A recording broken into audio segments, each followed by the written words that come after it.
buildings down in the towns, kill as many people as possible, and then roll in and say we won. I mean, that's the old Soviet style of mass armor and artillery and infantry movement that's been successful for them, was successful in World War II quite a bit. So they tried the Western way of war initially, you know, with the shock and awe, air power and all that stuff, but they couldn't get air supremacy to keep it over the country. They couldn't do it. God bless the Ukrainian Air Force. It's some intelligence systems that are probably helping them. But they can consolidate in that one small strip of area, and I believe that's what they're doing now. And at some point real soon, they'll say they want to come to the table, and they come to the table and call for a ceasefire and keep that territory. Now, Zelensky says he doesn't, that his goal is to take back every inch of Ukrainian territory, but he doesn't have the capability to do that without the NATO forces coming in, actually physically coming into the war. And I don't see that happening, not intentionally. Right.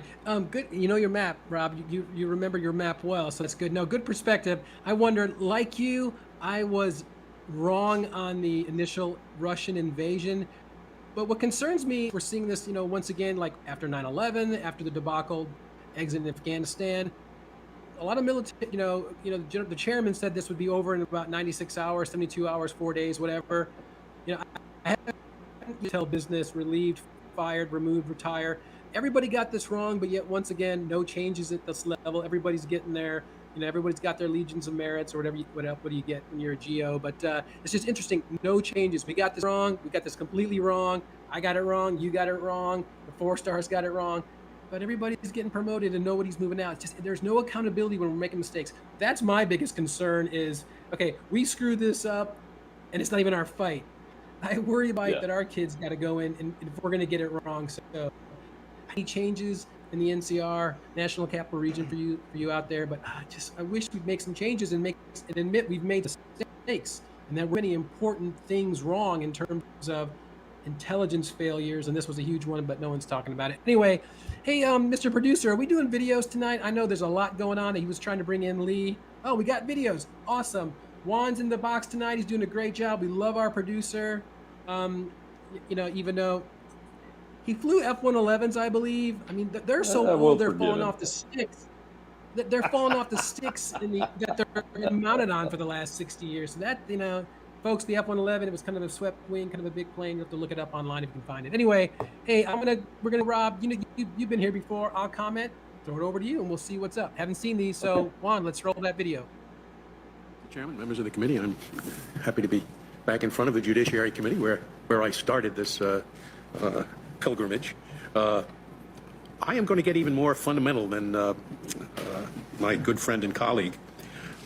Like him, I speak to students, especially law students, but also college students and even high school students, quite frequently about the Constitution, because I feel that we're not teaching it very well. I speak to law students from the best law schools, people presumably especially interested in the law, and I ask them, how many of you have read the Federalist Papers? And well, a lot of hands will go out. No, not just number 48 and the big ones. How many of you have read the Federalist Papers, cover to cover? Never more than about 5%. And that is very sad. I mean, especially if you're interested in the Constitution. Here's a document that says what the framers of it thought they were doing. It's such a profound exposition of political science that it is studied in political science courses in Europe. And yet we have raised a generation of Americans who are not familiar with it.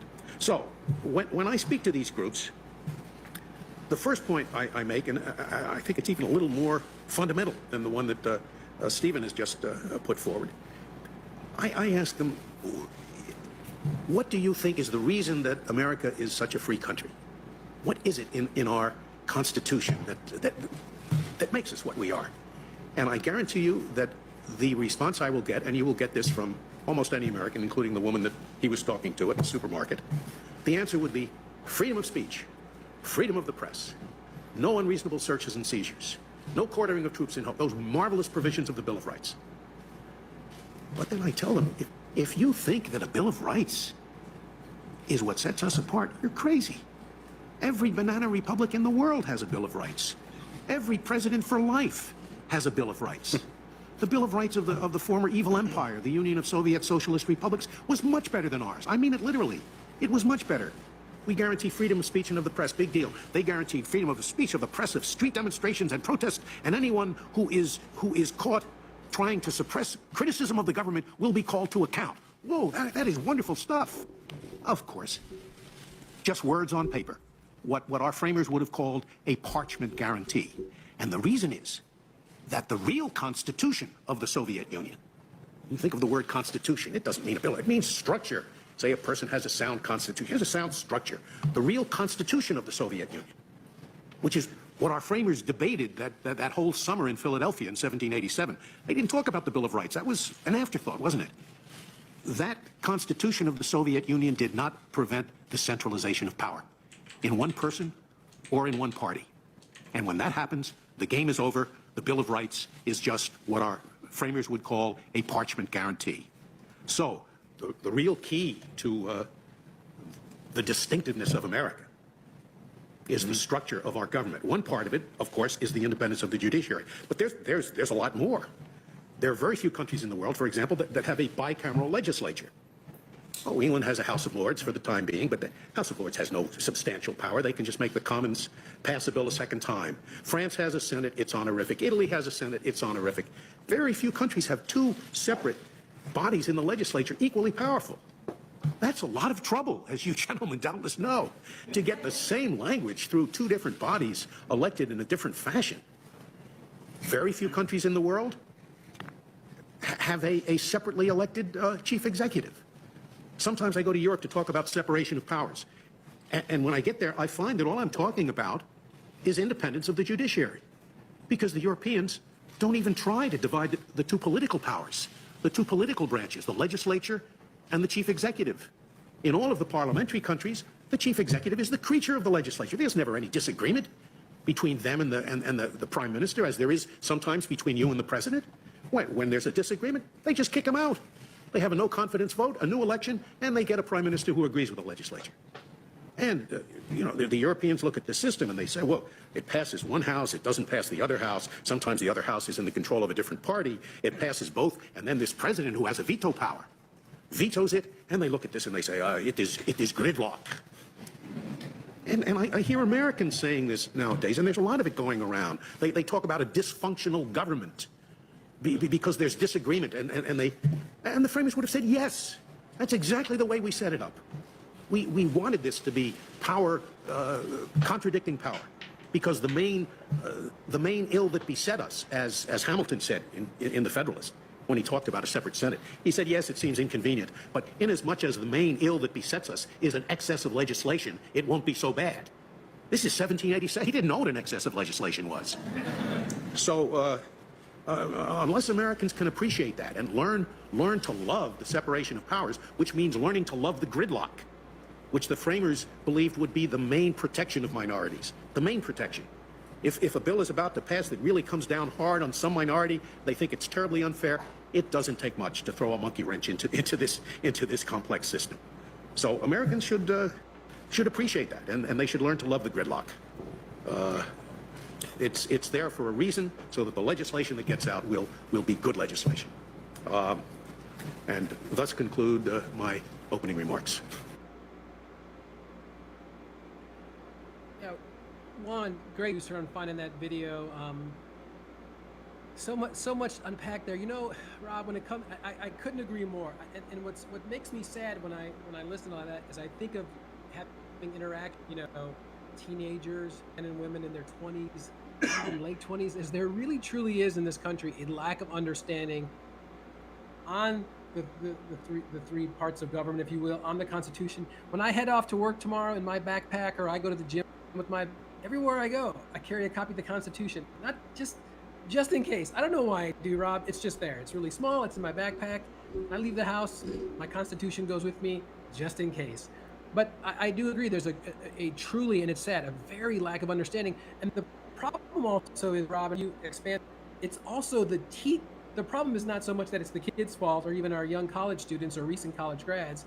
It's just the professors and the teachers don't understand it And the ones that do, I think, are reluctant to actually want to share. Like, going back to our Second Amendment, this is why you have it, and it just is going. This is why hate speech can't be done away with, if you will, because it would be too hard to say what it is, because the First Amendment was set up that way. Rob, what are your thoughts? Is the problem really the people in power, like in our universities and high schools, just don't understand it, and the ones that do just don't want to actually tell everyone how it really is? What are your thoughts? Yeah, here's mine right here. All right, flew in combat with me, carried with me for 20 of my 33-year career. Signed by a senator named Mike Lee, Rand Paul, a couple of judges, and everything. I never got to talk to Scalia. I love that man. We miss him. We, the Americans, miss him very much. And he made a very quick point, but it was a point that everybody in this country that calls themselves a citizen should understand, is that the Bill of Rights was an afterthought. The framers of the Constitution thought they had written such a good document to protect the individual's rights and liberty that it didn't need that Bill of Rights. That's why it was an afterthought. And the justices are spot on. When the reason why my Constitution is signed by Mike Lee is when I ran for the U.S. Senate the very first time, I was asking for his support, and I sat in his office. And I had to take an oral test exam with him, and I'm not an attorney. I'm a guy that blows stuff up for a living, and leads airmen in combat, just like everybody else here. And he quizzed me on the powers, the separation of powers, and the enumerated powers in Article 1, Section 8, which is the legislative powers and those kind of things. And he wasn't going to say he would support me if I didn't have an understanding of that, number one, and didn't have the right understanding of it. And I think that was Justice Scalia's point, is that everybody misses the big picture. The big picture is that we have a bicameral legislature that are elected differently. Originally, the Senate was senators were appointed by the states. They were not elected by popular vote. We have a separately elected executive who is term limited. And then we have an independent judiciary. Now, is it working well? I don't think so today. I think we've allowed some changes and made some changes to the structure that he was talking about that have gotten us into some trouble. One was that electing senators instead of them being appointed by the states. I believe it was the 17th Amendment or 16th Amendment to the Constitution. The other was allowing a personal income tax be levied by the federal government, which was the 16th or 17th Amendment. I can't remember. I get those two confused all the time, so don't hold me to it. But those are two structural issues that we made in the early 1900s that we are living with the unintended consequences of today. And I will point out one that's in the news right now. The January 6th committee, which is an entirely partisan investigative committee, is attacking its political opponents using the Department of Justice and the executive branch intelligence agencies. And there are Americans today that I consider political prisoners that are in prison that have not, some of them have not been charged, and all of them have not had their trials held yet. They've been in solitary confinement, some of them for a year. We're not talking about violent offenses. We're talking about parading and trespassing. Okay? But it's being used by their political opponents. And the reason why I bring that up from a structural perspective, in that Senate issue, it goes to what's called the Electoral College, which is how we elect the President of the United States. And that January 6th committee, even though I believe it's unconstitutional, it's still been established, but it was established outside the rules of the House the way it's supposed to. They're members of that. The majority of them are Democrats. They want to abolish the Electoral College. The Electoral College is a specific mechanism of the structure intended to lay out the power and assign the power to states in a specific way that's different than the House of Representatives, that's different than the U.S. Senate, and that's intended to be the appropriate power structure to elect the President of the United States. But because we have made these other structural changes back in the early 1900s with Amendment 16 and 17, this House of Representatives can appoint a committee like this and come really close to having single party rule. And that's the main issue that the founders were trying to prevent from happening. It's having one individual or one organization or group have power over everybody else, because they know it always ends wrong. Now, great, and you'd probably do great on the exam, but you brought up a real quick point about the Electoral College, and I don't think our civics, government history, and political science teachers at the freshman college level and certainly in high school could explain the Electoral College process. That's part of the problem. Real quick, before we go to the video, Juan, want to shout out to our viewers who are on Getter, Rumble, Facebook, Cloud Hub, Ramp. There's so many different ways to watch shows here in Right American Media. Make sure you definitely have two as a backup in case you can't get online, but there are so many ways to watch our shows, and we welcome all our viewers out there. Hey, and don't forget, folks, I know we're running short on time. We got Vet Nation coming up next. We got Skipper and TC. Looking forward to your show tonight.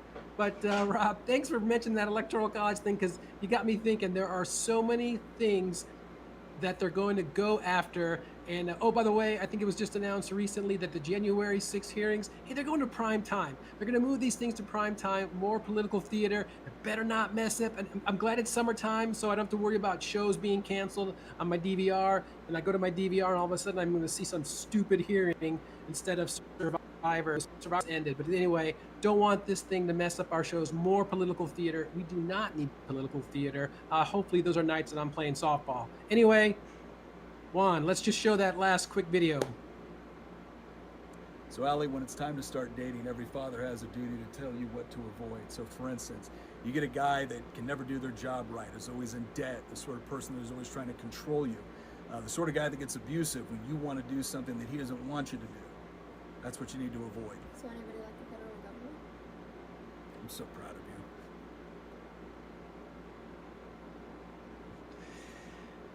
Yeah, that's a good, it's kind of funny, but there's so much truth to that. I was just telling our team before the show started, I had COVID last week, wasn't feeling really well. Prior to that, my wife and I took our recent high school graduate out of the country for her trip of choice to celebrate her high school graduation, just the three of us, one-on-one, giving her time. And, we had those moments where you want to share those words of wisdom. My biggest word to my young daughter as she moves off to the University of Nebraska next fall is just, there's just do the right thing when nobody's looking. There's so many things you can tell a youngster nowadays, and the reality is they got so many things on their mind. So I just think keep it short and sweet. Just, honey, just do the right thing when nobody's looking, and just if you could do that, you'll do fine in college and you'll do fine in life. Rob, what are your last thoughts on that video? Oh yeah, I'm very proud of her. I homeschool my 17-year-old son. We're both in 11th grade again right now. I started doing it when I was in 7th grade. And through my teaching and using the curriculum that I use, that is the core concept that I teach them, Carl. And that is, do the right thing when you know nobody's looking. Don't rely on me, Dad, or the teacher to make you do the right thing. Go ahead and choose to do that. And if he can walk away with the high school diploma and can read, write, and make decisions under that structure, we've got a future for America. And I think that most people would be surprised that there are a lot of young men and women out there right now that are seeing all this craziness going on, and it's not going to happen on their watch. They're going to change. Absolutely. We are so grateful for all those kids out there that are going to do the right thing when nobody's looking. Great words, Rob. Hey, I think that's it. I think the producer's giving me the that's it sign. But Rob, glad to have you on the show this week. We definitely want to have you back. Next time, can you make that background? If it would be really cool if the background was the ocean and the flag. See if we can work that out. We'll be back on the show so we can see that flag waving there at the ocean. That would be really, really cool. Hey, folks, glad to have Rob. One great job in the booth. We got Vet Nations coming up next. Thanks, everyone, for another, I thought was a pretty good episode of the Council of Colonels. We got Rob. We'll see Leon next week. Hopefully, he'll be back. Thanks for a great week. We'll see you next week right here, Tuesday night, Right America TV, Ram TV Live, Facebook Live. for another episode of the Council of Colonels. Rob, have a great week. Be safe on the water in that sailboat. Good night, everyone. Thank you.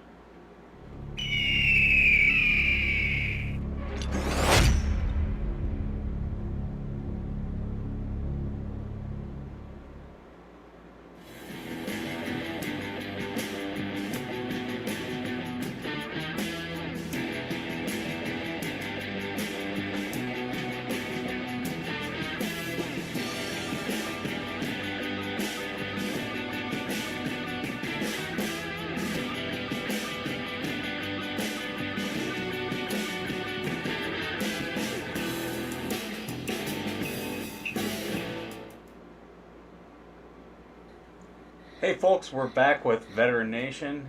Joining me as always is my co-host TC. TC, how you doing this week?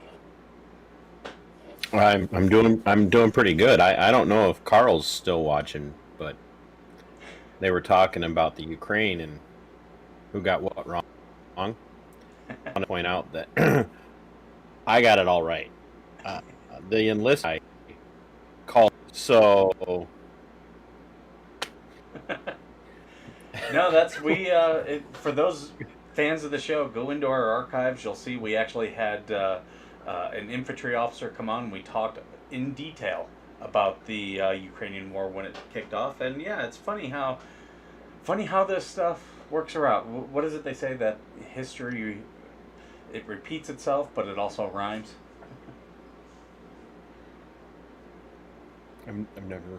You were the only one who says that. I forget where I heard that, somewhere. But I wasn't here last week. How was it with Brandon? I watched the show. I got to get that posted to our archive. So for the fans out there, sorry. Brandon wasn't on. It was just me and Lee. Oh, you had Leon. Okay, I thought we had Brandon. I couldn't make it because my life was in chaos that day. I was kind of counting on you to get that all lined up, and you flaked on me. Something about had family things you got to do. Yeah, family stuff coming up, and I unfortunately will not be here next week. So if we wanted to record a show or something, we can do that. Yeah, today I wanted to talk about something that's been happening. We talked a little bit about it 2 weeks ago, and we're starting to feel the reverberations, and that is the Second Amendment. There's just been this rush of mass shootings here in the last 2 weeks. Have you been paying attention to them? Well, I would challenge your premise. I don't think there's been a rush of mass shootings. I think the way we define mass shooting has been changed, and just like the way we define school shooting has been changed. I would say I would use the FBI somebody quoted the definition. Go ahead, Skipper. I would use the FBI definition of a shooting that involving more than 4 people. Okay, so the entire city of Chicago is a mass shooting. It is. Every weekend. Every weekend. That is where they have the most. Starting on about Friday morning and going through until about Monday morning. And I mean, just like all these cities with gun control, yeah, they have tons of mass shootings. If you go by the FBI's definition. Yeah, see, and so I patently reject the definition. Just like, after you've all day, somebody was quoting, we've had 2,000 school shootings since 1979 or something like that. Well, how are you defining a school shooting? Well, their definition of a school. All right, we got Juan's telling us we got a video. Give me just a second now. The way they're defining a school shooting is if it takes place in the parking lot, mm-hmm. and it's not related to any of the students. It's just some guy gets mad and shoots at somebody on the street in front of the school. It's considered, definitionally, it's considered a school shooting. Mm-hmm. Every town, so they had within their stats, they actually had a gentleman who he was parked adjacent to a school. He was not on school property. He wasn't even in the road immediately next to the school. He was across the street. He committed suicide in his vehicle, and they counted that as a school shooting. So, yeah, I'm sorry. I just it, if people if people aren't going to wake up and realize that they're doing this for no other reason, and I'm not, I'm like, well, the more I see, and the more that I find out that my initial call on what happened in Uvalde was correct, the more likely I am to start looking over at Alex Jones going, hey, bro, I'm sorry, you were right. Mm-hmm. I totally So, understand. In fact, what has really been, eye-opening to me has been the people who are jumping in, and there's a new talking point. It's that 18-year-olds should not own weapons, because a lot of their talking points, well-regulated militia. Yeah, the Supreme Court has already ruled on it and said that no, the Supreme Court has an individual right. The whole thing of, you know, they had muskets back then, and people like you and I have countered with, well, they didn't have the internet, but you still have freedom of speech. You still have cell phones, stuff like that. So we, I think, have done a pretty effective job, and now they're just trying this new avenue of 21-year-olds. And the thing about that is, are you saying that you don't want almost half of the military armed? Because that's all kids under the age of 21.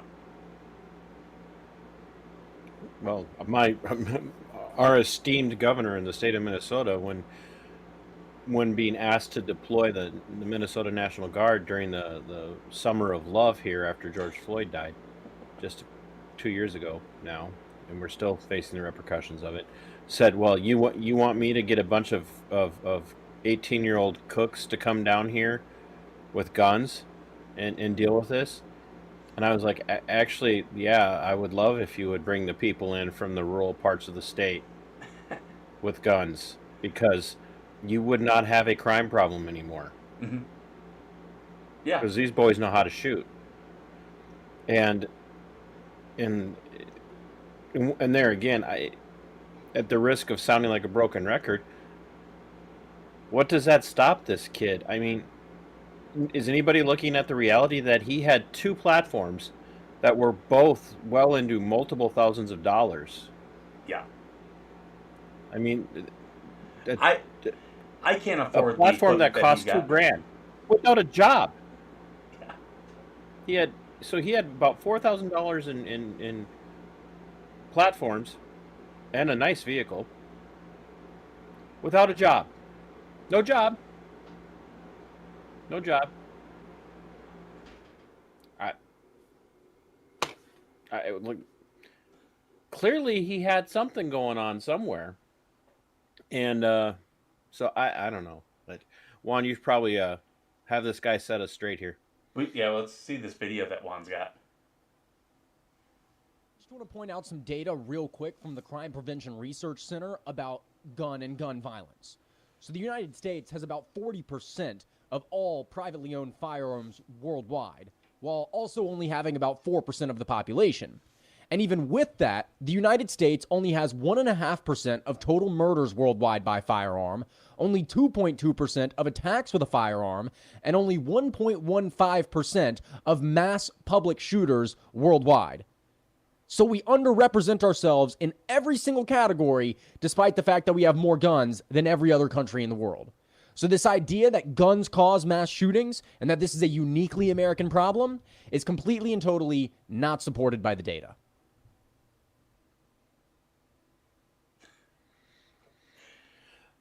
Very true Remember, facts. it was Australia that gave us.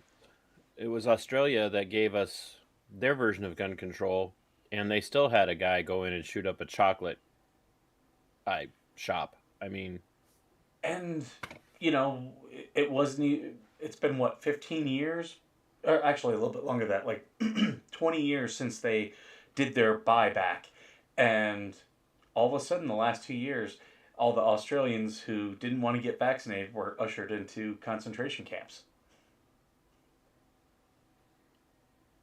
That's all it takes. I don't know if I'd use the word concentration. I don't know if I'd use the word concentration camp, but you know, you do you, Skipper.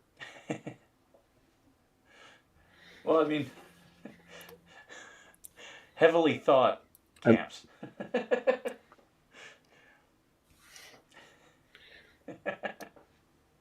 The jokes aren't getting any better. You sure you didn't want to take this week off too? But Oh, let's hear Mr. Noir.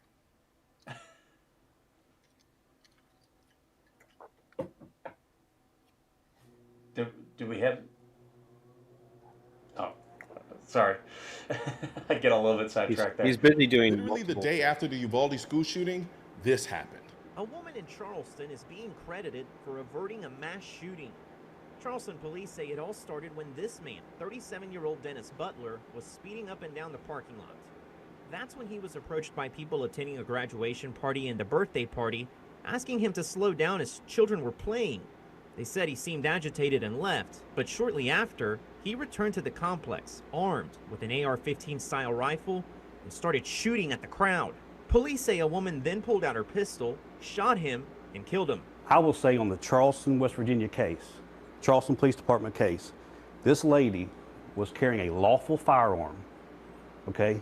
A law-abiding citizen who stopped the threat of probably 20 to 30 people getting killed. Understand, if you're only watching mainstream media news to get your information about guns in this country, you're not only uninformed, you're misinformed. Furthermore, if you're only getting information about guns from mainstream social media platforms that lean left, you too are not only uninformed, you're misinformed about guns in this country. A woman with a handgun literally stopped a mass shooting, and none of the major mainstream media outlets have even mentioned it. Fox talked about it, the local news stations talked about it, hell, even USA Today talked about it. But here's the crazy thing. Even other countries' news outlets like the BBC even talked about it. But where is CNN? Where is MSNBC? Want to know what pops up when I Google West Virginia woman stops mass shooting? CNN? Their report on the Uvalde mass shooting. When the Uvalde school shooting happened the day before, the mainstream media was all over it, telling us about the shooter's entire life and how a good guy with a gun didn't stop a bad guy with a gun, when in fact a good guy with a gun actually stopped him, but because he was an off-duty Border Patrol agent, it didn't count. This woman wasn't a cop, she wasn't a Border Patrol agent, she wasn't Iron Man or Captain America, she was just a good girl with a gun who stopped a bad guy with a gun. I can't go anywhere or watch anything in the mainstream media without hearing about how important female empowerment is and how terrible and destructive toxic masculinity is. And here we have a woman with a handgun preventing a man from mass murdering people and nothing. We are literally saying that you'll get more fame from mass killing innocent people than you will if you use a gun to save the lives of innocent people. This was the ultimate example of female empowerment, eliminating true toxic masculinity, and the media treated it like a footnote. And you want to know why? Because they don't want to highlight the truth about guns in this country, because they know if the millions of people who are in the middle on this issue knew the truth, they'd become pro-2A.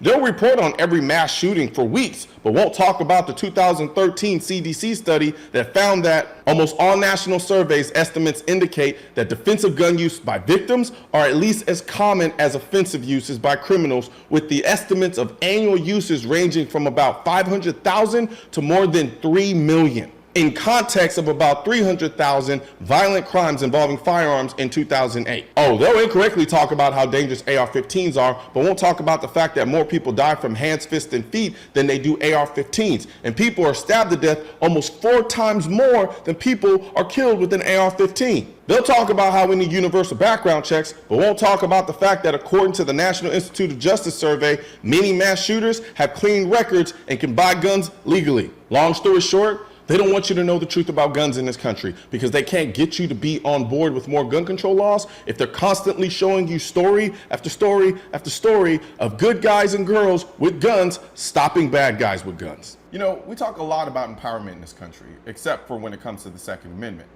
However, I can't think of anything more empowering than having the most effective tool to protect you and your family, So help me spread this message by liking and sharing this video with everyone you know.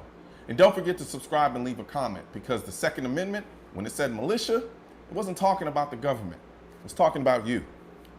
Also, if you want to know where to find the I'm the Militia shirt and merchandise, click the I'm the Militia link in the description section of this video. And don't forget to...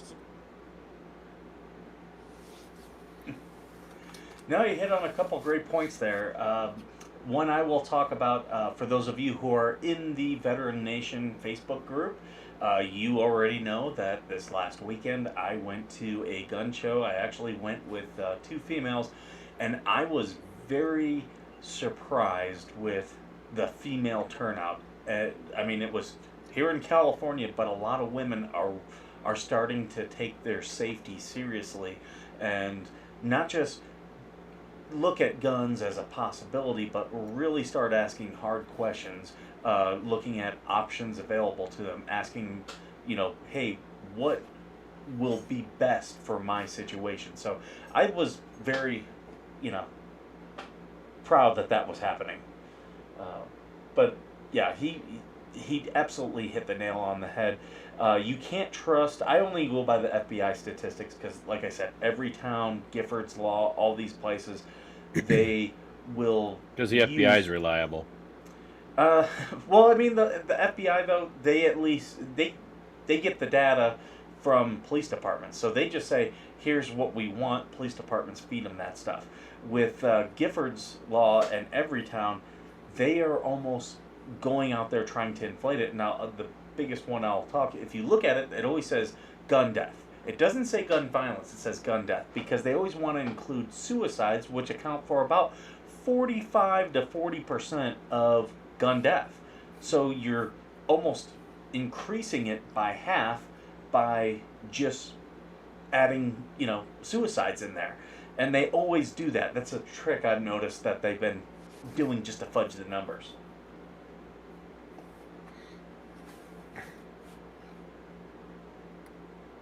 Oh, you were waiting for me to comment. I thought maybe. I don't want to dominate the conversation. Go back to. Anything on the video that jumped out to you?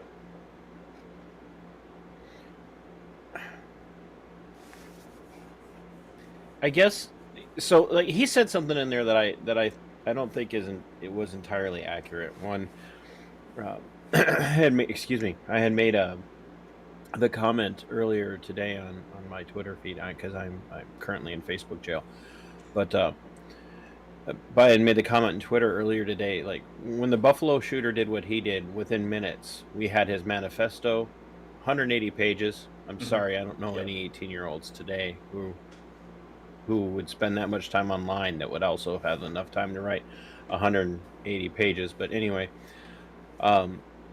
we knew who he was, we knew what motivated him, we had a conclusion about his character, we had a conclusion about his politics, which of course compared to his manifesto was wrong. He called himself a leftist authoritarian, anarchist.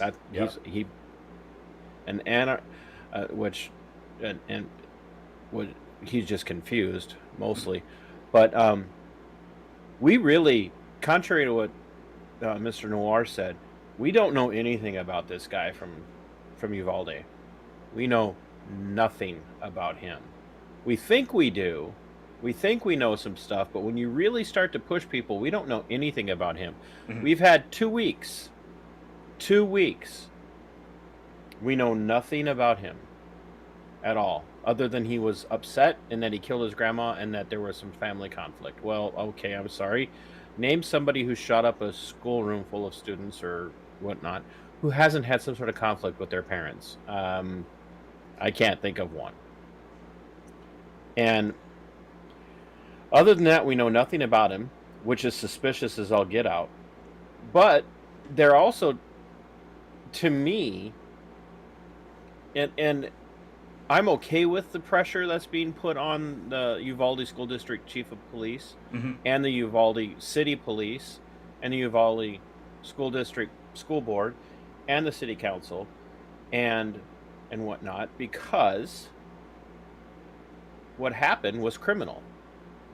We've talked about this when it comes to the federal government and the VA's apparent concern for a veteran suicide.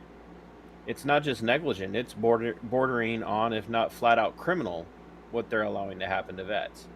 Well, as more and more comes out about what happened in Uvalde, not only do we not know anything substantive about the shooter, but we've got clear negligent homicide. People who are clearly guilty of negligent homicide, and it still took an hour for the people on scene to say, "I've had enough. I'm disobeying orders." And I'm glad they did. I'm glad they did. Don't get me wrong. I'm glad they did.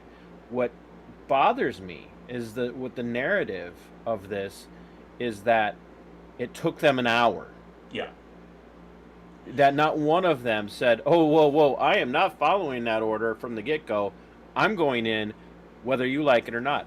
And it's not like he was in an interior room of the building where there were no windows. And you get back to it, and parents were tased. Yeah. Yep. Thrown down, handcuffed. And I'm not arguing nothing that more than trying these to people protect should have their been allowed to children. rush the building, but I'm sorry, after 40 minutes, Yep. you will have to shoot me Oh, yeah. if that's my student. Try to stop me from going into a school where it's me. being shot up and my kid's in there. You can tase me as many times as you want, and I'm still going to find some way. In fact, a lot of people want to arm veterans, and we have a lot of homeless veterans out there. And a little known law that people don't understand here in California, where we have tons of homeless veterans, is that if you are camping or going to or from camping, you can legally open carry. So one thing I want to do is I want to start an organization, and I want to arm the homeless veterans here in California. So if anyone out there wants to help me, if you'd like to send guns to homeless veterans here in California, reach out to me. I'm See, you're doing stuff for charity. normally I'm on doing your stuff for side, charity. but I don't. I'm normally on your side, but I really just don't know if that's a good idea, there, Skipper. Not saying that they're bad people. That's not what I'm saying. I'm At just least like the crime in LA would be cleaned up a little. Yeah, would it though? Here's the thing that's really starting to bother me is this push.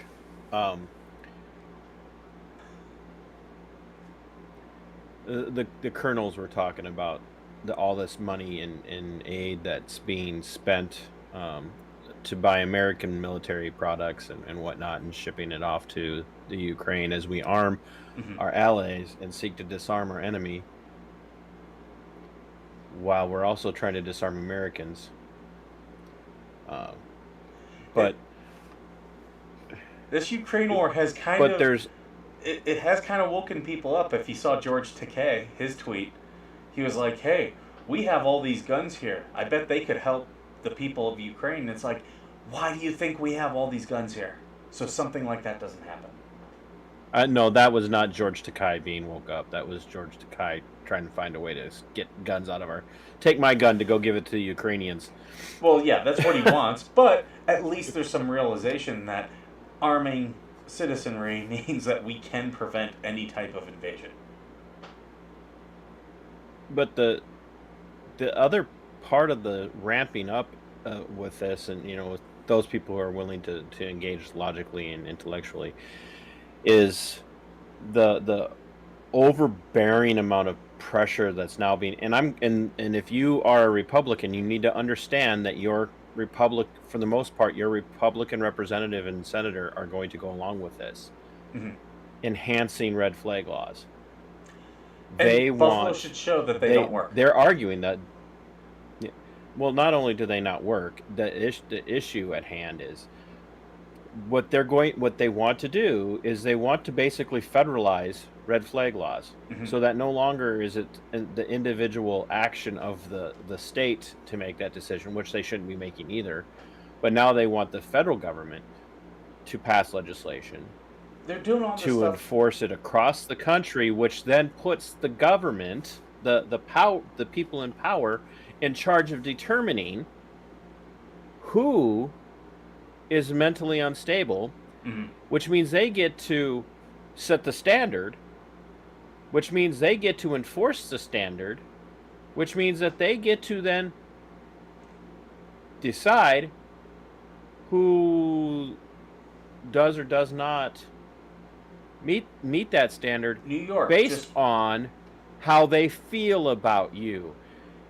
That based is off of dangerous. the Buffalo shooter, New York just passed a new law that you have to be 21 to own a long rifle. And the thing about it is, it was just ruled unconstitutional by the Ninth Circuit Court here in California. It was just ruled unconstitutional. And I don't think anyone has a doubt that the Supreme Court is going to back up the Ninth Circuit decision. So they're doing all this stuff and spending all this time on solutions, one, that we know don't work, and two, that we know will be found unconstitutional. And I have zero doubts that the Supreme Court will let a national red flag law fly, because they've said time and time again, the only person who can deny someone of their civil rights, and that is a civil right, it's in the Bill of Rights, is a judge. And it has to be a judge who looks at the facts. But the arguments, we're allowing them to dictate the argument. We cannot have an argument about whether or not it works anymore. They want us to have that argument, because their argument will always come back to the exact same thing that they argued during the lockdowns and mask mandates. If it saves one life, it doesn't matter if it works across the board. It just needs to save one life. It's the wrong argument. I don't even. You want to talk about it? You till you're blue in the face. That's fine. I'm not talking about it. I'm talking about the danger of red flag laws and the fact that they want to do it. And it's people on both sides of the aisle that have to agree to it. I don't care if it stops every gun crime in going forward. It's dangerous. Yeah. Because all they have to do is go, oh, we see that you said something on Facebook that was in support of the January 6 people who are sitting here waiting for their day in court. We believe that that's a sign of some sort of psychosis or psychopathy. So we're going to go ahead and confiscate your firearms. That's the argument. Deny you one of your Bill of Rights. Imagine if it wasn't the Second Amendment. Imagine if it was the Fourth Amendment. Hey, we've determined that your posts on social media are not, that they are an indicator of a mental problem. You now don't have due process. Do you think people would stand for that? We do. We allow Fourth Amendment violations all the time. DUI checkpoints. DUI checkpoints are a Fourth Amendment violation. Very true. So yeah, the people will, because we want to be protected. We want to be protected from what we view as the readily available threat, which is my neighbor, or my neighbor's neighbor, or something, or the guy who's not my neighbor but just happens to be in my neighborhood. But what we do not understand is that that Bill of Rights doesn't exist to protect me from my neighbor.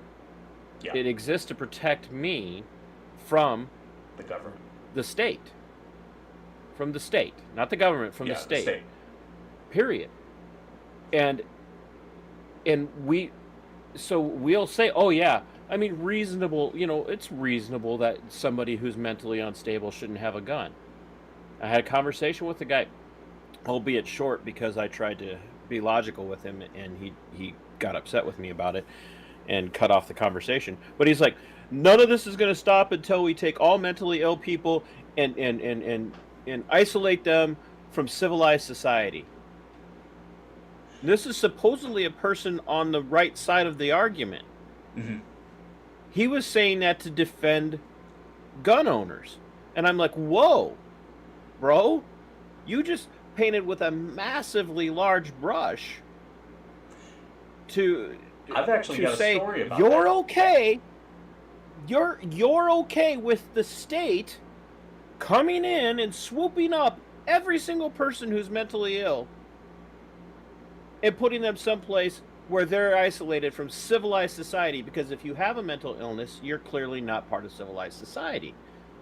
That's disgusting. And it says to the state, I trust you more than I trust my neighbor. You need to protect me from those people because only you have that power. And that's what they want. Yeah. The Republicans and the Democrats. Yeah. Because there's not a single Republican right now outside of a handful who's going to actively push against this because they do not want to be beat up in the media, and they want the consolidation of a uniparty. I'll give you an example of how these red flag laws do not work, and it's actually a military example. And Juan, I know you were an officer as well. If you came across this, let me know. But we had a Marine who was starting to display mental issues, and when we sat and we talked with him, we found out he had actually been institutionalized, and his recruiter knew about it. Now, because it was before he was 18, we didn't get any of the, medical documents. And I wanted to process him out on a fraudulent enlistment because I was like, hey, this guy's going to go shoot up a mall one day, and they're going to blame the Marine Corps. And he was nuts before he came here. They wouldn't go with a fraudulent enlistment. Clearly, you joined the Marines.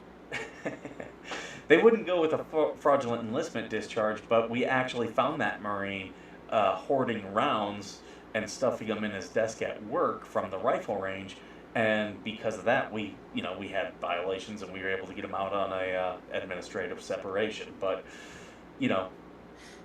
he still, if he does something, every news thing they're going to call him a Marine Corps veteran and talk about, it'll all come back to, well, the military did this to him, but it clearly was not. But if the military can't find out about it, do you think a judge will?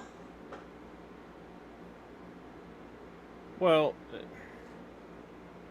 and there again, I appreciate what your point is, but I just still think that it's whether or not it works is not the right argument.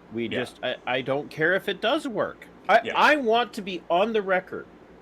One, I'm not running for office, but I want to be on the record.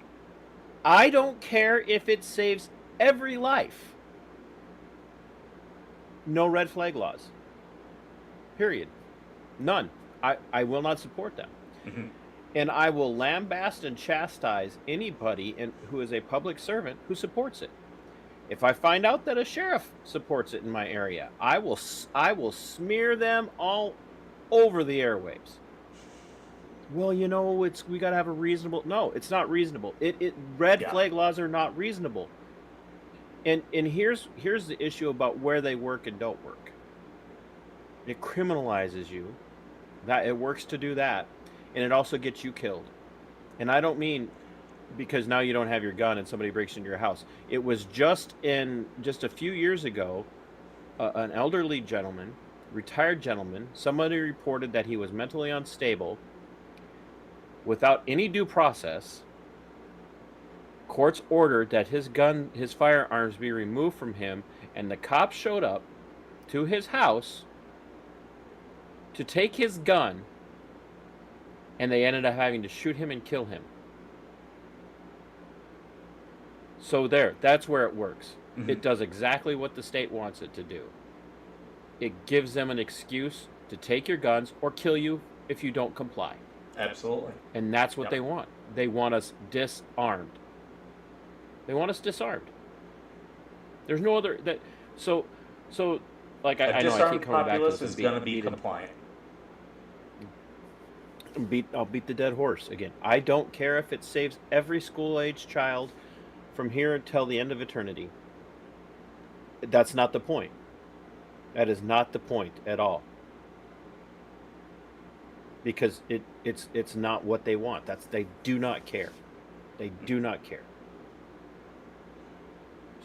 Anyway, I'm sure Juan's got something. I think he's got some videos. Something for us, but go ahead, Skipper. Oh no, I totally get it. You know, it for me, I'm always looking at the legal aspects of it, and I'm like, why are we entertaining this? Because half these things, they don't even do what they think they're going to do. And at the meantime, we're eroding people's rights and infringing upon people's rights. And the Bill of Rights, you know, I don't think they were perfect, but, you know, it's a lot better than what, you know, the alternative is. I mean, there's a lot of places out there that I guarantee you, well, I've been places where I legally could not have carried a gun even if I, you know, did everything they wanted to. And it's a scary feeling when you don't have that to fall back on. You have to wait on cops who may or may not, you know, violate your rights even further. Yeah. This is actually how I got into auditing videos, was watching Second Amendment auditors, and that brought me into First Amendment auditors, and yeah.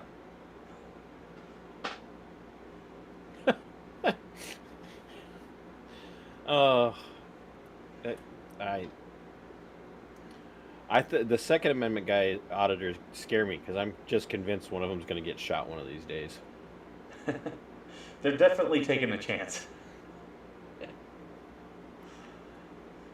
Juan, you got some more videos for us? To inflation every year. But why is that the case? It makes no sense. Technology and trade actually reduce the cost of things. For example, the amount of metal that is necessary for a beer can is way down. We can produce far more food on far less land. And there's the dematerialization of culture and information. We no longer have the cost of all the plastic for VHS cassettes, or the paper, pulp, and delivery costs of a newspaper. All those things are now beamed to us over the internet. Those things all reduce the cost of production. So if it's cheaper to make stuff, why is it more expensive to buy stuff? Well, the answer is that governments induce or force feed inflation into our economy. They do this by growing the supply of money faster than the growth in the services and goods that money buys. What's their motive? Well, inflation leads to certain winners. One, government itself. When they create more cash, they can spend more cash without having to overtly tax it out of your hands. That means that they can quietly and secretly pass on the cost to consumers without anybody really realizing that they are the culprit. Also, the wealthy and the corporate class get richer as their assets inflate in value. The losers, of course, are the working class as their wages diminish in purchasing power. That's why housing, fuel, and other essentials have become more expensive and out of reach for our working people. Inflation takes from the have-nots and gives to the have-yots, and that's why people in power like it so much. So It's all a big game. It's all a big game. Oh, yeah. I mean, and yet our president in the last couple of days has been tweeting out about how wonderful and strong the economy is. And I'm just like, because you don't have to buy gas, bro. Because I read a thing that said like something like 23% think that Biden is doing a good job on inflation, and all someone said is, where the hell did they find 23%?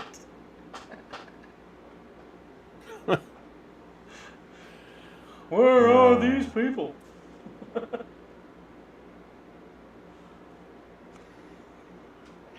So, what do you make of the inflation? I mean, this is the worst inflation I've ever seen. Mhm. Worst inflation anybody's ever seen in the United States. But what do you make of the kind of the perfect coalescing of inflation along with the food shortages that are literally taking place right under our noses? As you know, Minnesota just had a egg production farm burned to the ground, killed like something like 200,000 hens. So we've got all of that happening. Plus, there are other food production facilities that are, burning up or being shut down. And all this this uptick, as you said, this rash of gun, our mass shootings. Mm-hmm. Do you feel like that's a Wag the Dog situation? I don't know if you remember the movie Wag the Dog. I do. In some aspects, yes. However, I also have learned from my various years in the government to never also discount that it could be 110% incompetence. I've seen way too many people who just couldn't even do their job, even though they were very senior in key positions. So I think it's a combination of both, and really that just makes the problem worse.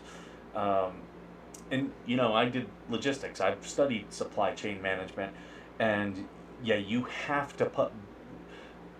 Most of what logisticians do is they're looking to remove barriers within the supply chain. So if you're looking to undo that, it's really easy to insert barriers. It really is. So yeah, I would not say that I'm convinced it's not with nefarious means. I think it absolutely could be, and quite possibly is probable.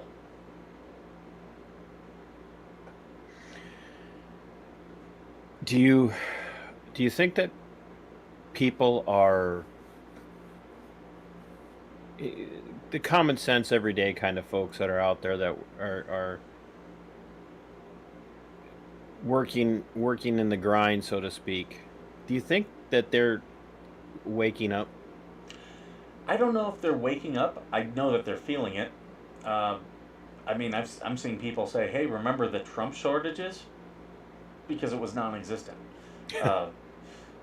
That's where the Trump administration was amazing right now. People have a comparison. If you are of adult age, you've lived through both administrations and know that things operated completely different. Yeah, we had mean tweets, but we also had, fully stocked shelves. Yeah, I think I'm okay with empty shelves as long as I don't ever have to read another mean tweet.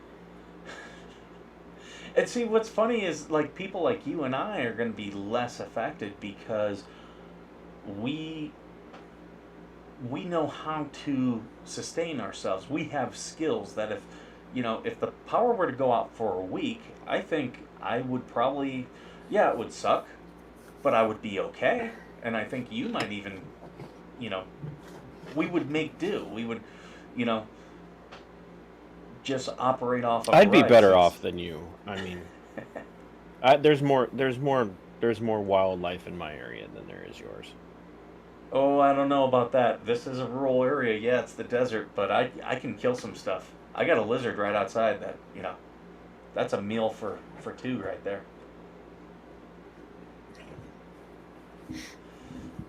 And while I never went to SEER school, I could just go hit a deer with my car and feed my family for a month. So rabbit starvation is a lizards. thing. So to all the fans watching the show, if rabbits are your main source of food, if the power goes out, you can die of rabbit starvation. So get something with some fat in your diet. Diversify. Yeah, go fishing. But yeah, people like you and I think we will be fine. It's really the people in the cities who, are the ones supporting the stuff that's going to starve them. We go back to George Takei supporting the same people who put his family into a concentration camp. Mm-hmm. Yep. We got another video on. Here's the baby. Oh, thank you. I'm sorry, but your wife didn't make it. Then send me the one my wife did make.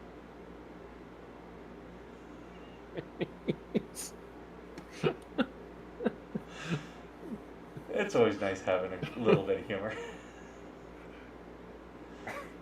You know, somewhere that conversation has probably taken place.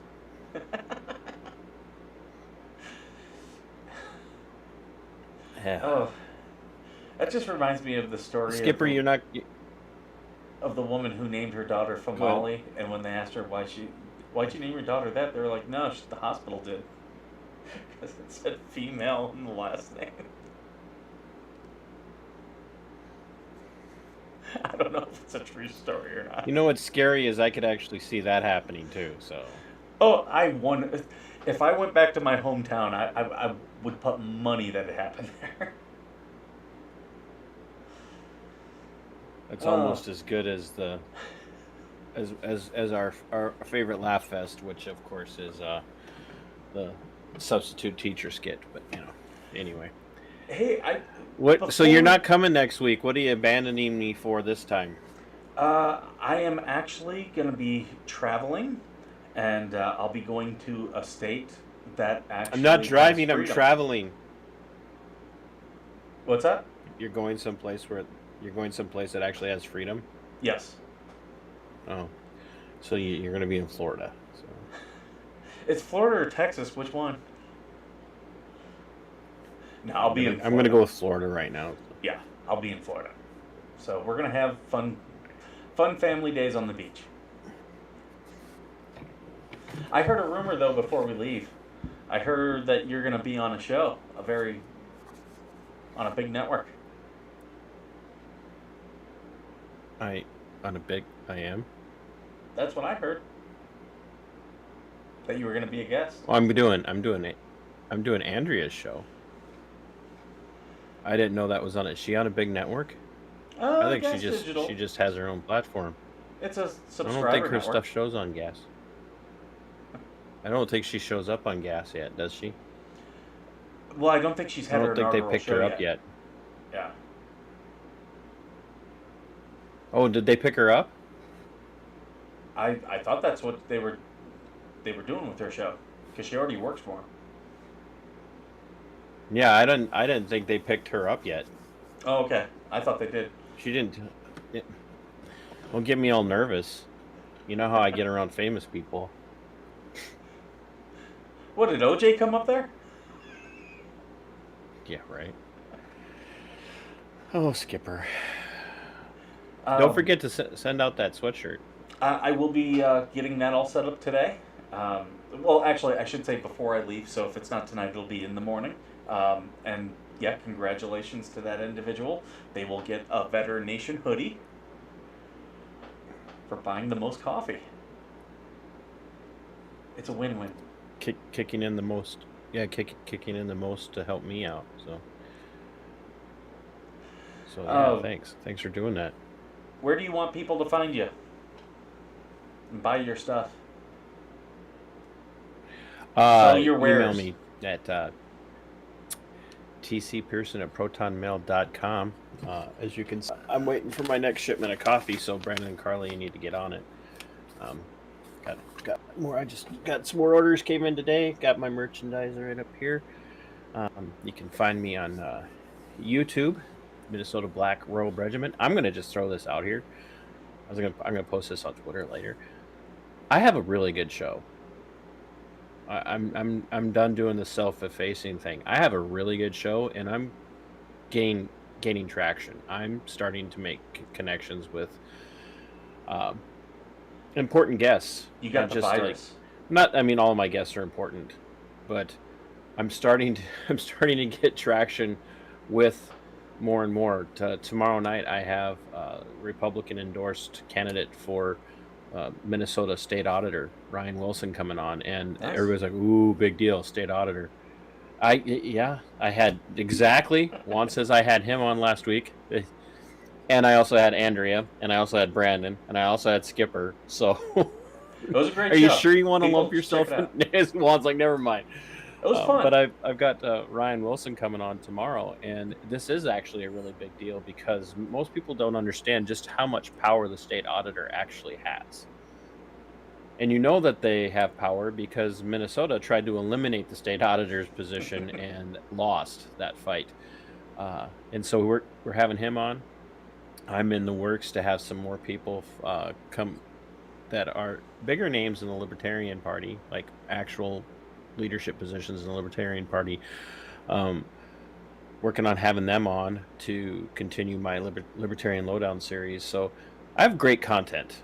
I'm going to tell you that right now. And if you're not watching, it's your loss, because the content is good and it's worth it. And I gave up a lot to put out this content. So you can buy my merchandise, or you can just swing over to my Subscribe Star and find me at Minnesota Black Robe Regiment Podcast, because we're going to have some very interesting exclusive content there. Got some stuff from Spike Cohen, and a video that I'm going to be putting up in parts of a young, I say young man, but of a gentleman who left his family behind and went to the Ukraine to join the Ukrainian military to fight against the Russians. And I spent 3 hours trying to talk him out of it.